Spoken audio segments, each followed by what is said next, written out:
നമ്മൾ കേരളത്തിൽ ഇപ്പോഴത്തെ റോഡിൻ്റെ അവസ്ഥ വെച്ചിട്ട് നമ്മുടെ ഭരിക്കുന്ന സർക്കാരിനെ മുഹമ്മദ് റിയാസിനെയൊക്കെ കളിയാക്കുന്ന അല്ലെങ്കിൽ തെറി വിളിക്കുന്ന കുറേ ആൾക്കാരുണ്ട്. എനിക്ക് അവരോട് ചോദിക്കാറുണ്ട്, നിങ്ങളിപ്പോൾ ഏത് ലോകത്തെ ജയിക്കുന്നത്? എനിക്ക് മനസ്സിലാവാത്തതുകൊണ്ടാണ്. കാരണം അവർ ചെയ്യുന്ന നല്ല പ്രവൃത്തി അത് നിങ്ങൾ എന്തുകൊണ്ട് കാണുന്നില്ല?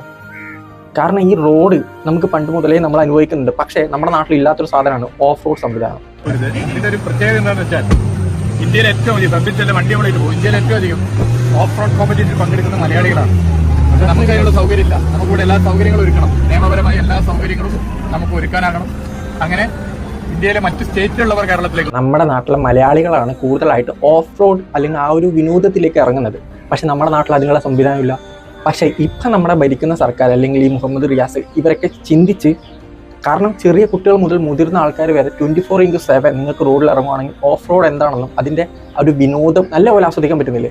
സോ അതാണ് ഇവരുടെ ലക്ഷ്യം. അതിൻ്റെ ഭാഗമായിട്ടുള്ള ഒരു ഡെവലപ്മെൻറ്റിൻ്റെ ഭാഗമായിട്ടാണ് ഇതുപോലുള്ള റോഡുകളൊക്കെ നമ്മൾ കാണുന്നത്. കാരണം നമുക്ക് റോഡിലൂടെയും പോവാം, പുഴയിലൂടെയും പോവാം, കുണ്ടിലൂടെയും പോവാം. ചിലപ്പം നമ്മളിപ്പോൾ ഓഫ് റോഡൊക്കെ കാണുന്നില്ലേ, വണ്ടി ഒരു ടയർ ഇങ്ങനെ കുണ്ടിൽ താന്നിട്ട് അത് പിന്നെ എടുക്കുന്നത്, അതൊക്കെ ഒരു വിനോദമില്ലേ? സോ ആ വിനോദത്തിൻ്റെ ഭാഗമായിട്ടുള്ള ഡെവലപ്മെൻറ്റുകളാണ് നമ്മളിപ്പോൾ റോഡ് കേരളത്തിൽ ഇപ്പോൾ ഉള്ളത്, ഈ വെള്ളമൊക്കെ നിറഞ്ഞിട്ട്.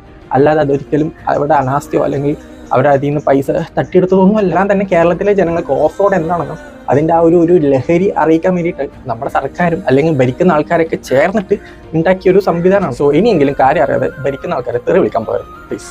നമുക്ക് അടുത്ത ഇലക്ഷൻ വോട്ട് നേടി ജയിക്കാനുള്ളത്.